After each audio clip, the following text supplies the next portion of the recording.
Di tanah Bengal yang subur, di mana sungai-sungai mengalir seperti urat nadi kehidupan dan pepohonan membisikkan dongeng-dongeng kuno, hiduplah sebuah warisan abadi. Ini adalah kisah tentang Thakur Marjuli, kantung ajaib sang nenek, sebuah harta karun berisi cerita yang telah memikat generasi demi generasi.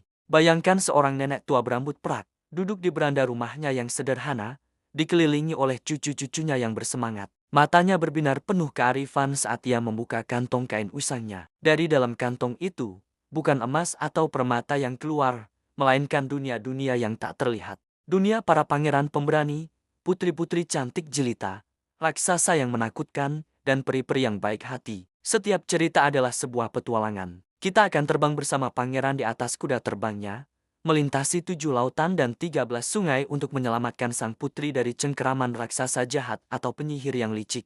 Kita akan bertemu dengan Lal Kamal dan Neel Kamal, dua pangeran yang nasibnya terjalin dengan takdir kerajaan mereka. Kita akan menahan napas saat mereka berhadapan dengan raksasa, makhluk-makhluk mengerikan yang haus darah, yang menjaga harta karun tersembunyi atau menawan putri-putri tak berdaya. Namun, Thakur Marjuli bukan hanya tentang pertarungan antara kebaikan dan kejahatan. Cerita-cerita ini adalah cerminan kehidupan, dipenuhi dengan teka-teki, kebijaksanaan, dan pelajaran moral yang mendalam. Kita belajar tentang pentingnya keberanian, kekuatan persahabatan, dan bahwa kebaikan hati pada akhirnya akan selalu menang atas kejahatan. Kita menyaksikan bagaimana kecerdikan dan akal sehat bisa mengalahkan kekuatan fisik yang brutal sekalipun. Melalui narasi sang nenek, kita diajak masuk ke dalam istana-istana megah yang terbuat dari kristal, menjelajahi hutan terlarang yang dihuni oleh makhluk-makhluk gaib, dan berlayar di sungai-sungai ajaib yang airnya bisa mengubah nasib seseorang.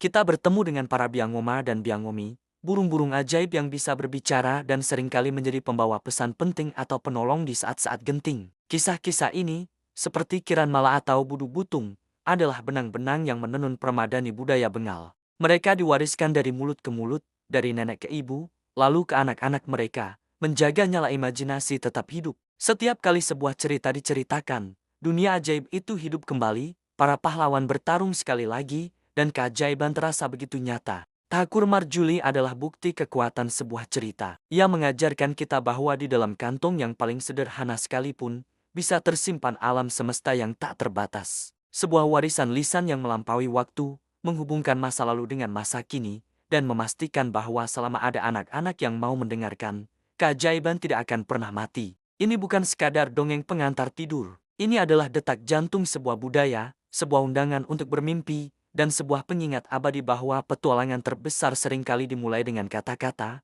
pada zaman dahulu kala. Terima kasih telah menyimak kisah tentang warisan indah ini. Jangan lupa untuk subscribe agar tidak ketinggalan petualangan-petualangan menakjubkan lainnya dari seluruh dunia. Sampai jumpa di video berikutnya.